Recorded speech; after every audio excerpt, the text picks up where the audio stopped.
Good morning, boys and girls. Today I am going to start to read a book or another book that is titled Behind the Bedroom Wall. And this book is written by Laura E. Williams. You can see that right there on the screen. And before I will start reading chapter one, I am going to read the synopsis to you so that you can kind of get an idea on what this book is all about. Since we are about to start World War II, I feel that this would be a very good book that will help you familiarize on what happened to the life or to the lives of the Jewish people during World War II in Germany, especially in Germany, which was under the leadership of Hitler.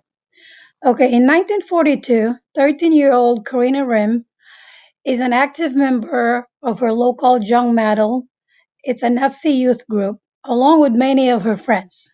She believes that Hitler is helping Germany by instituting a program to deal which, with what he calls the Jewish problem, a program that she witnesses as her Jewish neighbors are attacked and taken from their homes.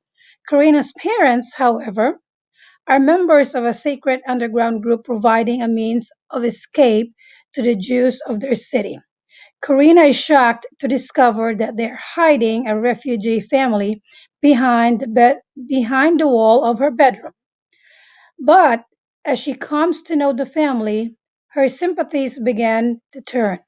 When someone tips off the Gestapo, loyalties are put to the test, and Karina must decide what she really believes and whom she really trusts. Filled with adventure, Behind the Bedroom Wall helps readers understand the forces that drove so many to turn on their neighbors and the courage that allowed some to resist. So that's the synopsis. So now I am going to start reading chapter 1. So, chapter 1. Here is the book. Oops. There you go. And the picture that you see here, this is Karina. She's kind of like the main character of the story. Behind the Bedroom Wall by Laura E. Williams. Illustrator A. Nancy Goldstein. Chapter 1. Jew lover, spat the tall, blond Gestapo officer, pushing Herr Hess toward the car. Herr Hess, wearing no jacket or shoes against the February cold, slipped on a patch of ice and fell. Frau Hess stood in the open doorway of her house. Her two children clutched her skirt, watching their father with wide, tear-filled eyes. "Get up, Jew lover," said the second officer, his dark leather boots glinting in the fading evening light. He kicked the fallen man. "Get up, or I'll shoot you now, just to get it over with," he threatened. Herr Hess slowly rose to his knees, one arm clamped to his side where he had been kicked. On the icy snow where his head had rested, a patch of red stained the whiteness. "Faster!" the first officer commanded. He nudged Herr Hess with his boot so that the prisoner faltered again before he finally struggled to his feet. Three girls stood on the opposite side of the road. These are the three girls right here. Okay, they're best friends. Watching their blue and white junk model uniforms hidden under their heavy woolen coats. "Isn't Hans handsome?" Rita asked proudly, as her tall blonde brother viciously kicked her ass again. "I think it's just awful," Eva whispered, her voice quivering slightly. "Why are they beating poor her ass? What's he has done wrong?" Karina shifted her bulky book bag from one frozen hand to the other. "They're calling him a Jew lover." Who'd want to hide a stinking Jew? Beside, he'd be dead already if he'd been hiding a Jew, Rita said. I heard Hans tell Papa they're supposed to shoot first and ask questions later. Her Has must have been seen talking to a Jew. How can it be so terrible just to be talking to a Jew? Eva asked, shaking her head, her short, dirty blonde hair swinging against her cheeks. Rita looked at her sideways, her eyes narrowing slightly. You don't see anything wrong with that? She asked, forgetting to keep her voice down. Jews are the enemy. They are the root of all our problems. Without them, Germany will be strong. Corina nodded absently in agreement, even as she winced as one of the officers shoved her ass toward the car. Eva kicked at a mound of snow. I don't think my brother wouldn't arrest just anyone, Rita interrupted, flipping her long blonde braid over her shoulder like a whip. Her ass is a traitor to Germany. He's been fooling everyone into thinking he's a nice man by giving extra meat for his butcher from his butcher shop to the poor people. But that was just a cover up. He's a traitor, or why would they arrest him? She pointed across the street as though to prove her point. The Gestapo officer pushed her ass into the back of the car. Corina suddenly remembered the hard candies the butcher had always given her when she used to visit his shop with her mother before the war had started. Pity for him welled up in her. Immediately she squashed it. He must be an enemy for Hans to be arresting him, she told herself firmly. It would be un-German of her to pity a traitor. A traitor. The car roared off without a word. Eva turned from her two comrades and fled down the street through the thickening gloom. Rita shook her head. Eva's stupid. One day, someone is going to turn her in for being un-German. She almost sounds like a Jew lover herself. Leave her alone, Karina said to her best friend. You know how Eva is. She cries when someone kills a wasp. She'll get over this. Rita shrugged. She's a baby. When the Fourier makes Germany strong again, we can all hold up our heads. She won't feel so sorry for those Jew lovers. Corinne stomped her feet to them up. You're right, but I'm freezing. Let's go. Rita smiled and took Corinna's arm. For a moment, they walked quietly arm in arm. Then Rita said, Wasn't our meeting fun today? Corinna laughed. You look so funny with all that flour in your hair. Rita grinned. Don't worry, I'll get Uti back at our next meeting. I wonder how she looked with flour in her hair and all over her uniform, too. You wouldn't, Karina said with a gasp. Rita just looked at her and laughed. Poor Uti, Karina moaned. The poor girl didn't know what she was starting.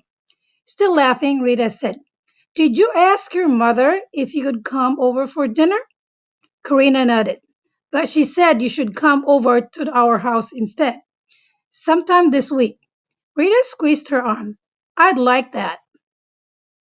Your mother is the best cook around. When they came to the corner where they parted, they simply waved at each other.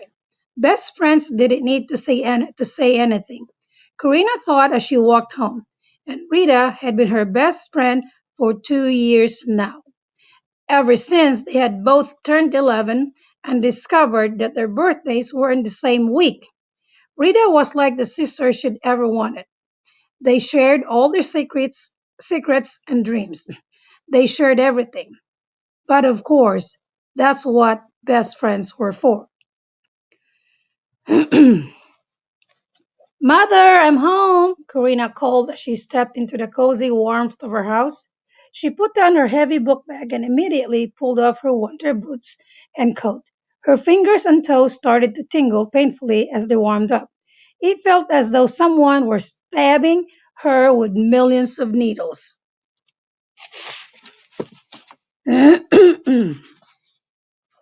Frau Ram came through the kitchen door. Hello, Liebling, she kissed her daughter's cheek. Brr, she felt like an icicle. She smiled and took Karina's hands between her own and rubbed them vigorously back and forth. How was school? Karina shrugged. The same. We received new history books today. Oh, really? What was wrong with the old ones? We had to paste together too many pages because our teacher told us those pages were no longer accurate. Things are changing so quickly that we needed an updated book. Her mother squeezed Karina's chilly hands. But history doesn't change, she said softly, just people's perception of it. What did you say? Frau Rim shook her head. Nothing, dear. Nothing important. Karina shrugged and pulled her hands free. It must be Rita yelling in my ear all the time. It's making me deaf. Anyway, our new books have pages and pages about our Fourier and all he's doing for Germany. He's making people, or he's making jobs for people. He has such exciting plans for all of us. Hitler is the most wonderful man. Mother, don't you think so? Frau Rim looked at the framed picture of Adolf Hitler hanging above the couch. Yes, he's a wonderful man, she said slowly. Karina hugged her. Don't worry, Mother. The Fourier says it's only a matter of weeks, months at the most, before Germany will be great again and we win the war. Frau Rim sighed and looked as if she were about to say something, but instead she turned and walked back into the kitchen. Karina followed her. Where's Papa? He's correcting school papers upstairs. Call him for supper, please. Karina walked halfway up the narrow stairs to the second floor of the house where the two bedrooms were. She shivered in the cold stairway. Papa, she called, time to eat. She waited until she heard the scrape of his chair being pushed back. Then she hurried downstairs to the warmth of the kitchen. The butcher was arrested tonight, Karina said, once they were sitting down to eat. Her has? Her mother asked sharply, glancing at her husband. Karina nodded. Hans Demeraux was one of the officer. Rita and Eva and I saw the whole thing. They called her Has a Jew lover. Oh my God! Frau Rim exclaimed, nearly dropping her fork. A Jew lover? Poor Frau Haas. What will she do with those little children? She'll have to work extra long hours to keep food on the table. No one will help her now that her husband's been arrested. It will be too dangerous. Someone will help her, comforted Karina's father. Her has helped many people. Helped many people. No one will forget it that quickly.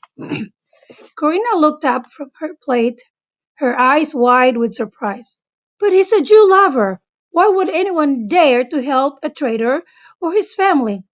First of all, we don't know for sure Herr Hess is, in fact, is so-called Jew lover. And secondly, it's none of our business, Herr Rim said firmly.